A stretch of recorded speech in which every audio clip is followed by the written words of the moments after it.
안녕하세요. 공지영 전도사입니다.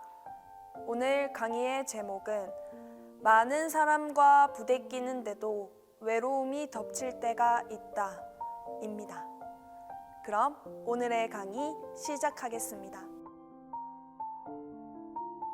이때에 예수께서 기도하시러 산으로 가사 밤이 새도록 하나님께 기도하시고 밝음에 그 제자들을 부르사 그 중에서 12를 택하여 사도라 칭하셨으니 곧 베드로라고 이름을 주신 시몬과 그의 동생 안드레와 야고보와 요한과 빌립과 바돌로메와 마테와 도마와 알페오의 아들 야고보와 셀롯이라는 시몬과 야고보의 아들 유다와 예수를 파는 자 가룟 유다라.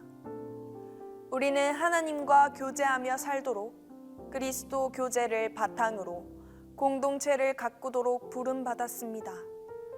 나아가 사역이란 사람들을 불러 하나님과 교제하게 한다는 뜻입니다. 그래서 이 시간에 교제와 공동체와 사역 이 세 단어를 풀어가면서 공동체 생활에서 배운 몇 가지 교훈을 나누려고 합니다. 하나님과의 교제에서 공동체를 거쳐 사역으로 나아가는 이 세 부분은 모두 매우 아름답고도 매우 고통스럽습니다. 누가복음 6장 본문에 보면 예수님은 밤새 하나님과 교제하셨고 그 후에 제자들과 더불어 공동체를 이루셨는데 그중 하나는 나중에 배신자가 되었습니다. 이 공동체가 그분의 사역으로 이어졌고 그렇게 그분은 사람들 사이에서 사역하시다가 결국 십자가까지 지셨습니다. 우리도 하나님과의 교제, 공동체, 사역을 원하지만 또한 거기서 큰 고통과 힘든 씨름을 경험합니다. 여러분들과 저를 비롯한 인간은 그분과의 교제를 갈망하며 어떻게든 그것을 찾으려 합니다.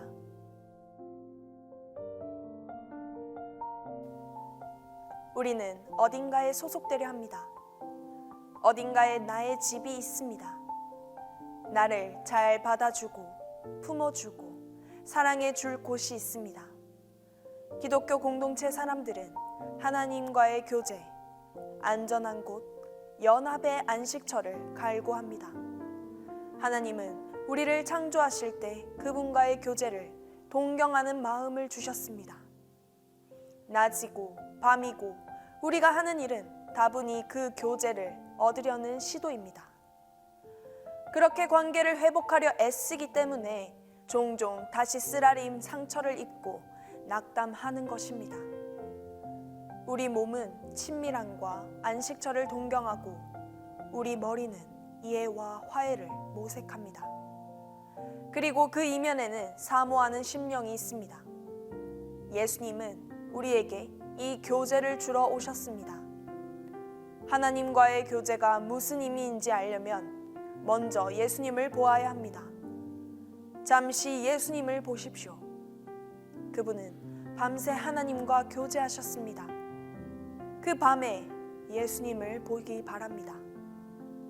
그분의 사역과 임재를 이해하려면 그 교제의 자리에서 출발해야 합니다. 우리가 생각해야 할 예수님은 너는 내 사랑하는 아들이요 내 기뻐하는 자라 라는 음성을 들으신 분입니다. 그분이 요단강에서 세례를 받고 나오실 때 그 음성이 들려왔습니다. 예수님은 하나님께 사랑받는 아들로서 하나님과 교제하며 사셨고 바로 그런 존재로서 자신이 세상으로 보냄을 받으셨음을 아셨습니다. 예수님을 믿는다는 건 다음 사실을 믿는 것입니다. 복음서에서 아주 분명히 볼 수 있듯이 너희가 믿느냐 라는 그분의 말씀은 사실 너희가 신뢰하느냐 라는 뜻입니다.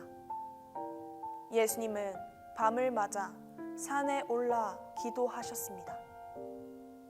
하나님의 이런 음성을 들으셨다는 뜻입니다. 너는 내 사랑하는 아들이요 내 기뻐하는 자다. 나는 늘 끊임없이 너와 교제하며 산다.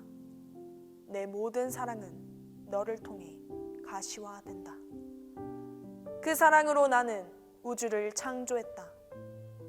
그 사랑이 육신이 되었고 사랑과 말씀으로 너를 통해 세상을 지은 내가 이제 내 사랑의 온전한 표현으로 너를 세상으로 보낸다.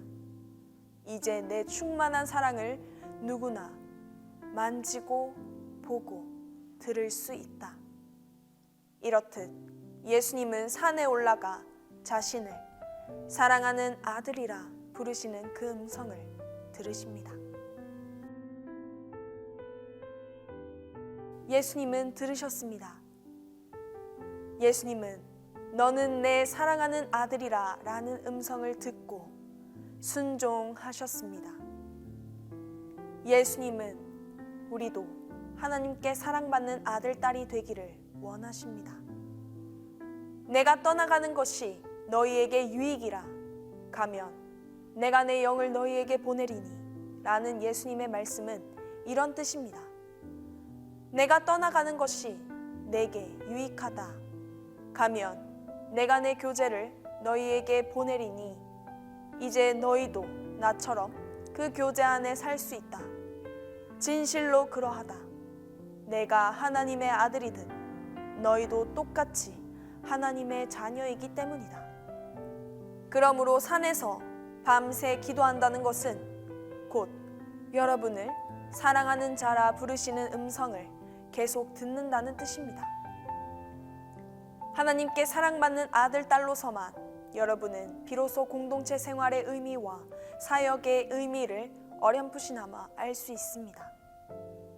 예수님의 치유와 전파와 가르침의 참뜻을 알고 싶다면 그분이 동특이 오래전 꼭두 새벽에 하나님과 교제하셨던 그 자리로 돌아가야 합니다. 그분은 한적한 곳으로 가서 기도하셨습니다. 그때 제자들이 와서 다들 주님을 기다리고 있습니다 라고 아뢰자 그분은 이렇게 답하십니다. 물론 우리는 가서 전파하고 알려야 한다. 하지만 내가 알리고 선포하는 메시지는 바로 이 교제의 자리에서 비롯되며 내 치유의 능력도 마찬가지다. 알고 보면 하나님과의 교제와 공동체는 서로 맞물려 있습니다. 우리의 기도가 더 깊어지고 친밀해지면서 깨달은 것은 우리가 찾고 있던 것은 바로 하나님의 집이었습니다.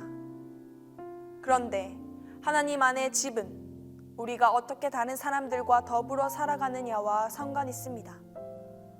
여러분들에게 공동체의 의미는 무엇인가요? 중요한 것은 우리에게 아주 힘든 부분을 공동체 생활이 하나님과의 교제에 표출되어야 한다는 것입니다. 우리가 공동체나 관계 속에서 살아가는 방식을 보면 이런 식으로 남에게 요구를 일삼을 때가 많습니다. 내 외로움을 해결해 주세요. 내 고뇌를 없애주시길 바랍니다. 당신이 도와주셔야 내 몸과 영혼에 가득한 욕망을 이겨낼 수 있습니다. 공동체 생활에서 저지르기 쉬운 과오는 사람들을 찾아가서 하나님과의 교제를 바란 것입니다. 사람들은 그것을 공동체라 불렀지만 대개 그들에게 요구한 것은 그분과의 교제였습니다. 완성된 느낌, 안전한 기분이었습니다. 그러나 이것은 곧 사람들을 해치는 결과를 낳았습니다.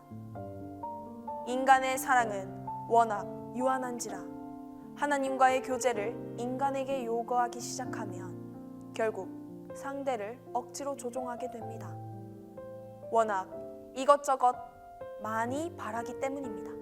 그러다 보니 그분과의 교제를 찾으러 나갔다가 늘 얼마간은 실망해서 돌아옵니다. 하나님과의 교제에 목마른 수많은 사람에게서 고통이 보입니다. 그들은 문득 깨어나 깊은 슬픔에 잠깁니다. 하나님만 주실 수 있는 교제를 인간에게 요구하고 다닐 때마다 안타깝게도 결과는 슬픔입니다. 그런데도 우리는 늘 희망을 품고 살아갑니다. 우리가 사는 세상도 공동체에 대한 우리의 갈망을 조종합니다. 이것이야말로 세상이 보내는 솔깃한 유혹입니다. 그래서 그대로 해보지만 외로움만 더 깊어질 뿐입니다. 우리가 원하는 사랑을 하나님만이 주실 수 있기 때문입니다. 그래서 이 말을 꼭 하고 싶습니다. 우선 우리는 하나님과 교제해야 합니다. 자신이 조건 없이 사랑받는 존재임을 신뢰해야 합니다. 그토록 소원하는 교제가 자신에게 이미 주어졌음을 알아야 합니다. 그래야 공동체에 들어가 다른 사람들과 더불어 살 수 있습니다. 그들은 여러분에게 사랑과 애정과 돌봄을 베풀 수 있고 여러분은 감사하며 그것을 하나님의 처음 사랑의 징후이자 반사체로 받을 수 있습니다. 그래서 공동체는 늘 감사의 삶입니다. 사람들의 선이 고마워서 이런 말로 감사를 표현하는 생활 방식입니다. 당신은 선합니다. 하나님의 처음 사랑의 일면을 내게 보여주시니 감사합니다. 당신 덕분에 나는 그 사랑을 접합니다. 그래서 우리는 서로에게 필요한 존재입니다. 기독교 공동체는 그 처음 사랑을 다른 걸로 대체하지 않고 오히려 늘 서로에게 환기시켜주는 공동체입니다.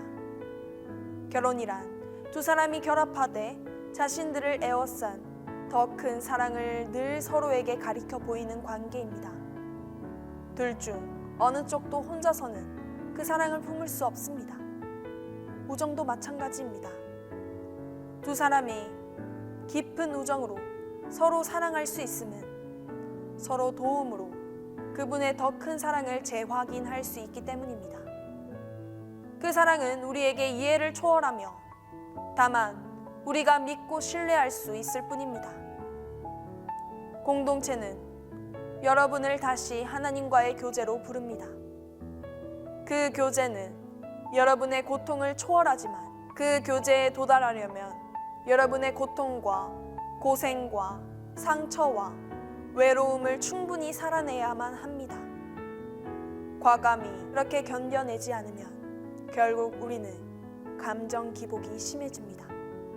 예수님은 가난한 자를 돌보는 자는 복이 있나니 애통하는 자를 위로하는 자는 복이 있나니 라고 말씀하지 않으시고 가난한 자는 복이 있나니 또한 애통하는 자는 복이 있나니 라고 말씀하셨습니다. 공동체 덕분에 우리는 애통하고 자신의 가난을 느끼고 자신의 깨어진 모습을 볼 수 있습니다. 공동체 사람들은 여러분들을 둘러서서 이렇게 말합니다. 두려워하거나 달아나지 마세요. 그 자리에서 그리스도께서 태어나시리라 믿어야 합니다. 그 길을 선택한다는 것은 엄청난 신뢰의 행위입니다. 여러분은 하나님의 사랑과 복을 받는 존재입니다. 이 진리를 놓치면 모든 거부와 고통이 여러분을 어둠과 절망 속으로 떠밀게 됩니다. 여러분은 하나님께 사랑받는 자로서만 자신의 깨어진 모습을 품을 수 있고 그분의 무한한 복을 받기에 이렇게 말하며 견딜 수 있습니다. 나는 달아나고 싶지 않다. 내 고통에 충실하며 고통을 나의 일부로 받아들이고 싶다. 이런 자세는 매우 중요합니다. 모든 사람에게는 자신만이 아는 고통이 있습니다. 아무 개의 고통에 비하면 이 정도는 별것 아니겠지 라고 말할 필요도 없습니다. 결코 그렇지 않기 때문입니다. 여러분의 고통은 그대로 고통입니다. 그러므로 내 것으로 받아들여 끝까지 벗으로 삼아야 합니다. 예수님이 엠마오를 향해 가던 제자들에게 하신 말씀도 그것입니다. 미련한 자들이여, 너희는 그리스도가 고난을 받고 나서 영광에 들어가야 할 것을 몰랐더냐. 이제 그분의 찢기신 몸은 돌연 영광의 길로 변합니다. 하나님과 교제할수록 정말 자신이 깨어진 모습이 더 많이 보입니다. 여러분을 사랑하는 자라 부르시는 주님 앞에 설수록 아직도 자신이 그분께 감추는 것이 있음을 깨닫게 됩니다. 즉, 사랑이신 그분을 여러분은 아직 다 신뢰하지 않는다는 것입니다. 깨어진 모습을 그분께 고백해도 여러분은 여전히 사랑받는 존재입니다. 아무에게도 알리고 싶지 않은 악몽을 그분께 아뢰어도 여러분은 여전히 사랑받는 존재입니다. 그분은 우리에게 말씀하십니다. 내가 내게 복을 주었고 결코 내 어깨와 마음에서 내 손을 떼지 않겠다. 너는 사랑으로 어루만지는 내게 모든 걸 내보이라. 나는 너의 주인이고 구원자이고 연인이니 아무것도 숨기지 말라. 우리는 불필요한 고난을 자초할 때가 있는데 알고 보면 그 이유는 바로 하나님께 뭔가를 감추고 작은 구석에 숨기기 때문입니다. 그래서는 안 됩니다. 그런 작은 구석까지도 그분께 내보이면 그때마다 다시금 여러분에게 또렷이 들려오는 음성이 있습니다. 너는 내 사랑하는 자다. 산으로 더 높이 올라오라. 나와 더불어 교제하자. 이상 강의를 마칩니다. 강의를 마치고 난 뒤 기도 시간이 있습니다. 강의를 한 번 더 되돌아보고 기도를 통해 하나님께 내가 느낀 것을 고백하는 시간이 되시길 바랍니다. 이 강의는 유튜브와 교회 홈페이지에서 보실 수 있습니다. 감사합니다.